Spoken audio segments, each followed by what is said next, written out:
Tonight, family and the entire police officers across Northeast Ohio mourning the loss of one of their own. A well-known and well-liked patrol officer died unexpectedly while on duty. Gabby Hart is live from 5th District headquarters.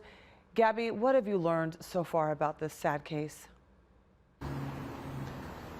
Tiffany, a lot of these officers left heartbroken after this officer died right here in this parking lot that he pulled out from on a daily basis. I can tell you, when this medical emergency happened, his partner was right by his side.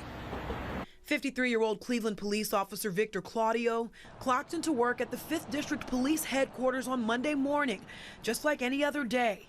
Sadly, the 23-year veteran didn't make it to the end of his shift. He reported to work. He was ready to go out on patrol, and that's when he became ill.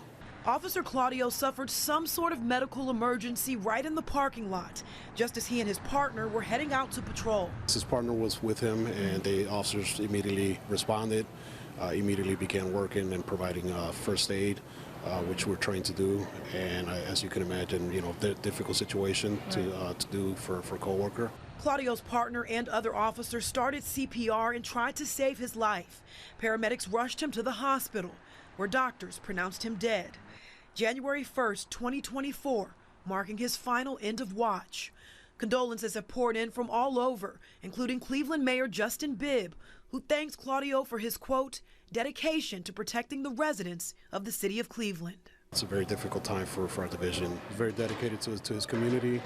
He had opportunities to go elsewhere within the division, and he opted to stay in patrol. He opted to work the streets because this is something he loved.